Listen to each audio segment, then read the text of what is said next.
नमस्कार, इतिहास के महत्वपूर्ण प्रश्नों की श्रृंखला में आपका स्वागत है। यदि आप बीपीएससी टीआरई की तैयारी कर रहे हो या फिर सक्षमता परीक्षा की तैयारी कर रहे हो या फिर कोई भी कॉम्पिटिटिव एग्ज़ाम की तैयारी कर रहे हो तो ये वीडियो आपके लिए हो सकता है। चलिए इतिहास के प्रश्नों से हम लोग शुरू करते हैं। पहला प्रश्न है, यूरोपियनों में से कौन स्वतंत्रता पूर्व व्यापारी के रूप में सबसे अंत में आया? इसका सही उत्तर हो जाएगा फ्रांसीसी सबसे अंत में आया, जबकि पुर्तगाली जो है सबसे पहले आया था। अगला प्रश्न है, भारत का बादशाह उस समय कौन था जब ब्रिटेन की ईस्ट इंडिया कंपनी की स्थापना हुई थी? जब ब्रिटेन में ईस्ट इंडिया कंपनी की स्थापना हुई थी उसमें भारत का बादशाह अकबर था और ईस्ट इंडिया कंपनी की स्थापना 1600 ईस्वी में हुई थी। अगला प्रश्न है, 15 अगस्त 1947 के बाद भी भारत का कौन सा भाग जो है पुर्तगाली के अधीन बना रहा? तो गोवा जो है पुर्तगाली के अधीन बना रहा। यह कब तक पुर्तगाली के अधीन रहा? यह 1961 तक पुर्तगाली के अधीन रहा था। अगला प्रश्न हम लोग 4 नंबर का देखेंगे। 4 नंबर में प्रश्न है, लंदन में ब्रिटिश ईस्ट इंडिया कंपनी का गठन के समय भारत का बादशाह कौन था? अकबर। जैसा कि हम लोग पहले भी इस प्रश्न को देख चुके हैं। अगला प्रश्न है, भारत में फ्रांसीसियों ने अपना सबसे पहला कारखाना कहाँ लगाया था? तो फ्रांसीसियों ने अपना पहला कारखाना सूरत में लगाया था। अगला प्रश्न है, कौन सा युद्ध निर्णायक युद्ध था जिसमें फ्रांसीसी की हार गए और अंग्रेजों की सर्वोच्चता स्थापित हुई? तो वांडीवास का युद्ध जो 1760 में हुआ था, अंग्रेज और फ्रांसीसी के बीच में हुआ था। अंग्रेज जीत गए और फ्रांसीसी हार गए। अगला प्रश्न हम लोग देखेंगे 7 नंबर का, पुर्तगालियों की पहली फैक्ट्री कालीकट में 1500 ईस्वी में किसने स्थापित किया? तो वास्को डी गामा स्थापित किया। वास्को डी गामा 1498 ईस्वी में भारत आया था। अगला प्रश्न है कि डचों ने अपनी पहली फैक्ट्री 1605 में कहाँ स्थापित किया था? तो मसूलीपट्टनम में डचों ने अपना पहला फैक्ट्री स्थापित किया। अगला प्रश्न है, ब्रिटिश ईस्ट इंडिया कंपनी का प्रथम गवर्नर कौन था? तो थॉमस स्मिथ पहला गवर्नर था। अगला प्रश्न है, किसे जहांगीर ने खान की उपाधि से सम्मानित किया था? तो कैप्टन हॉकिंस जो जहांगीर के दरबार में आए थे, इन्होंने इन्हें खान की उपाधि से नवाजा था। आगे हम लोग प्रश्न देखेंगे,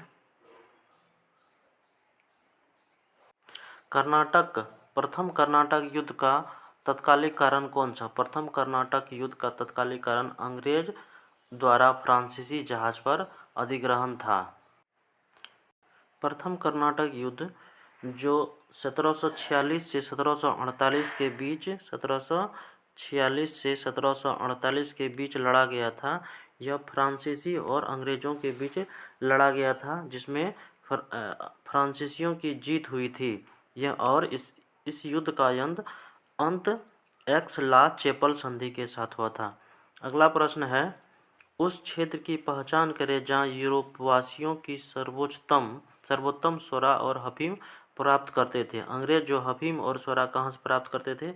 बिहार से प्राप्त करते थे। अगला प्रश्न है, भारत में 1613 में अंग्रेजों ने अपनी पहली फैक्ट्री कहाँ स्थापित की? तो सूरत में 1613 में स्थापित की थी।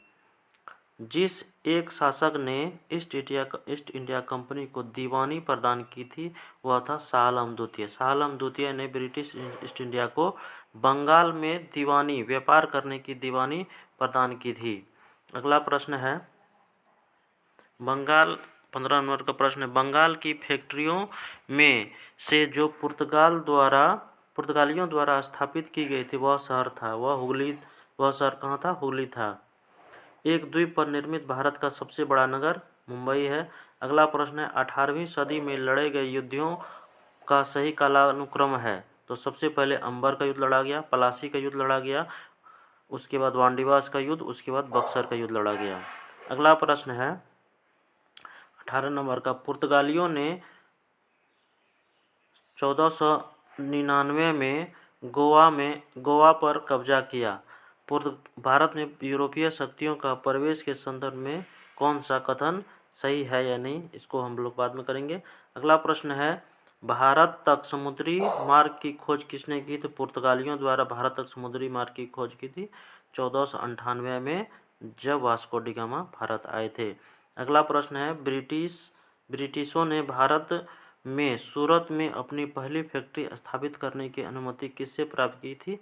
तो जहांगीर से अनुमति प्राप्त की थी। अगला प्रश्न हम लोग देखेंगे 21 नंबर का, भारत के समुद्री मार्ग की खोज किसने की? तो जैसा कि हम लोग जानते हैं वास्को डी गामा ने समुद्री मार्ग की खोज की थी। अगला प्रश्न है तृतीय कर्नाटक युद्ध जिसे की समाप्ति किस संधि की हुई थी? तो यह पेरिस की संधि के तहत तृतीय कर्नाटक युद्ध की समाप्ति हुई थी। अगला प्रश्न है 17 मई 1498 में वास्को डी गामा कालीकट में उतरा, किसने उसका स्वागत किया था? तो कालीकट के राजा जमोरिन थे, उन्होंने वास्को डी गामा का स्वागत किया। अब हम लोग आगे देखेंगे। अगला प्रश्न, पुर्तगालियों ने भारत में सर्वप्रथम कहाँ फैक्ट्री स्थापित की? तो पुर्तगालियों ने कालीकट में अपनी पहली फैक्ट्री स्थापित की थी। 1717 में कौन से मुगल सम्राट ने अंग्रेजों की ईस्ट इंडिया कंपनी को भारत में व्यापार पर विशेषाधिकार प्रदान करने का फरमान जारी किया? तो फर्रुखसियार जो है भारत में व्यापार करने का विशेषाधिकार ईस्ट इंडिया कंपनी को दिया था। अगला प्रश्न है ब्रिटेन के साथ बेसिन की संधि किस पेशवा ने की? तो बाजीराव द्वितीय ने बेसिन की संधि की थी। अगला प्रश्न हम लोग देखेंगे 27 नंबर का, ईस्ट इंडिया कंपनी के नेतृत्व में रॉबर्ट क्लाइव का उत्तराधिकारी कौन था? तो रॉबर्ट क्लाइव का उत्तराधिकारी हेस्टिंग्स था।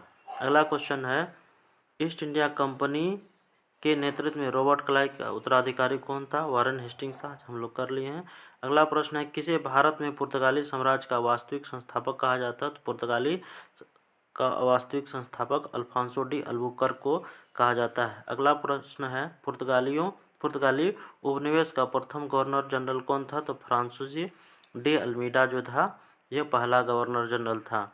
आगे हम लोग देखेंगे 31 नंबर का प्रश्न है किस अंग्रेज ने पुर्तगालियों को सोली या स्वाली के स्थान पर हराया? तो थॉमस बेस्ट ने जो है पुर्तगालियों को हराया था। वह पुर्तगाली कौन था जिसने गोवा पर अधिकार किया था? तो गोवा पर अधिकार करने वाला पुर्तगाली कौन था? अल्बुकर्क था।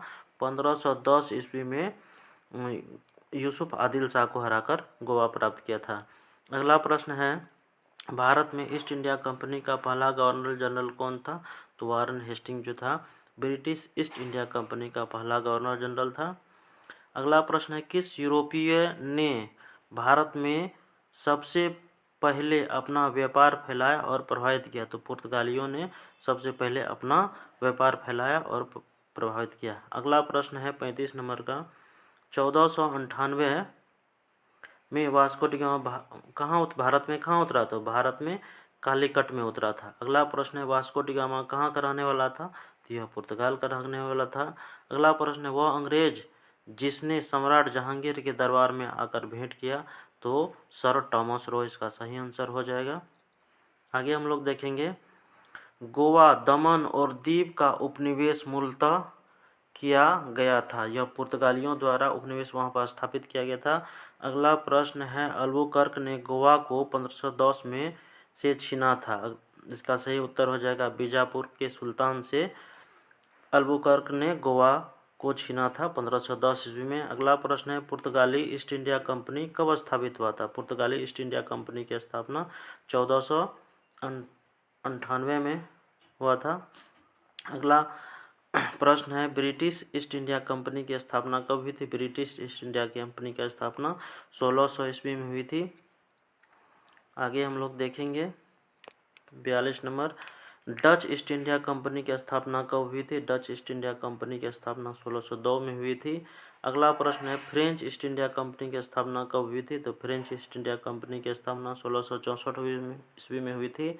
अगला प्रश्न है आधुनिक भारत में हिंदू धर्म में पहला सुधार आंदोलन था वह ब्रह्म समाज था, जिस 1828 में स्थापना किया था राजा राम मोहन राय ने। अगला प्रश्न है कि ब्रह्म समाज का उद्देश्य क्या था? तो ब्रह्म समाज का उद्देश्य था एकेश्वरवाद का प्रचार करना। आगे प्रश्न है 46 नंबर, मुख्यतः किसके प्रयास से सती प्रथा का उन्मूलन हुआ? सती प्रथा का उन्मूलन राजा राम मोहन राय के प्रयास से हुआ। अगला प्रश्न है अलीगढ़ में स्थित मोहम्मडन एंग्लो ओरिएंटल कॉलेज को किसने स्थापित किया? तो सर सैयद अहमद खान ने स्थापित किया। अगला प्रश्न है आर्य समाज किसके विरुद्ध है? तो आर्य समाज धार्मिक अनुष्ठान व मूर्ति पूजा के विरुद्ध है। अगला प्रश्न है युवा बंगाल आंदोलन के नेता कौन थे? इसका सही उत्तर हो जाएगा युवा बंगाल आंदोलन के नेता हेनरी विवियन डेरोजियो थे। आगे हम लोग प्रश्न है देखेंगे 50 नंबर का, थियोसोफिकल सोसाइटी ने भारत में कब अपना मुख्य कार्यालय स्थापित किया? तो 1882 अडयार में अपना मुख्य कार्यालय स्थापित किया।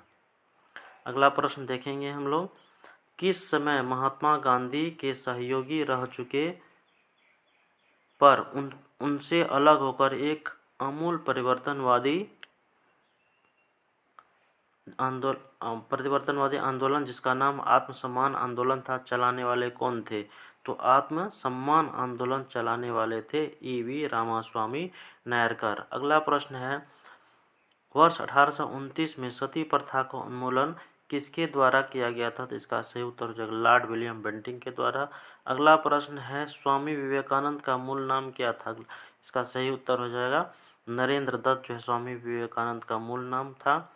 हम लोग आगे 54 नंबर का प्रश्न देखेंगे कि 19वीं सदी में ज्योतिबा फुले के सत्यशोधक समाज ने क्या प्रयास किया था? इसका सही उत्तर हो जाएगा दंभी ब्राह्मणों तथा उनके अवसरवादी धर्म ग्रंथों में नीची जातियों की रक्षा। सत्यशोधक की स्थापना समाज की स्थापना किसने किया था? तो ज्योतिबा फुले ने किया था। अगला प्रश्न है 1873 में सत्यशोधक समाज की स्थापना की गई थी, ज्योतिबा फुले द्वारा की गई थी। किस धर्म सुधार की मृत्यु भारत के बाहर हुई थी? तो राजा राम मोहन राय की मृत्यु जो भारत के बाहर इंग्लैंड के ब्रिस्टल शहर में हुई थी। अगला प्रश्न है सत्यार्थ प्रकाश पुस्तक के लेखक कौन है? इसका सत्यार्थ प्रकाश पुस्तक लेखक स्वामी दयानंद सरस्वती हैं। अगला प्रश्न है रामकृष्ण मिशन की स्थापना किसने की? इसका सही उत्तर हो जाएगा रामकृष्ण मिशन की स्थापना विवेकानंद ने की थी। अगला प्रश्न है वहाबी आंदोलन का मुख्य केंद्र था? तो वहाबी आंदोलन का मुख्य केंद्र पटना था। अगला प्रश्न है भारत में दास प्रथा को कब अवैध घोषित किया गया? तो 1843 में दास प्रथा को अवैध घोषित किया गया। अगला प्रश्न है भारत में अंग्रेजी शिक्षा किसके द्वारा लागू किया गया था? तो यह लॉर्ड विलियम बेंटिंक के द्वारा लागू किया गया था। वेदों में संपूर्ण सच्चाई निहित है, यह व्याख्या की गई है स्वामी दयानंद सरस्वती के द्वारा। अगला प्रश्न है महाराष्ट्र का सुकरात किसे कहा जाता है? तो महाराष्ट्र का सुकरात जो है महादेव गोविंद रानाडे को कहा जाता है। आगे हम लोग प्रश्न देखेंगे। अगला प्रश्न है स्वामी विवेकानंद किस स्थान पर धार्मिक सम्मेलन में प्रसिद्ध हुए? तो शिकागो में जो धर्म सम्मेलन हुआ था उसमें स्वामी विवेकानंद प्रसिद्ध हुए थे। अगला प्रश्न है राजा राम मोहन राय ने अपनी असाधारण काम के खातिर भारतीय इतिहास में अपनी पहचान बनाई, उनका मुख्य काम इस दिशा में था? तो उनका मुख्य दिशा जो है समाज सुधार में था। अगला प्रश्न है अलीगढ़ मुस्लिम विश्वविद्यालय की स्थापना किसने की? तो अलीगढ़ मुस्लिम विश्वविद्यालय की स्थापना सैयद अहमद खान के द्वारा किया गया था। इस वीडियो में इतना ही रखते हैं। यदि वीडियो अच्छा लगा हो लाइक करें, सब्सक्राइब करें। धन्यवाद।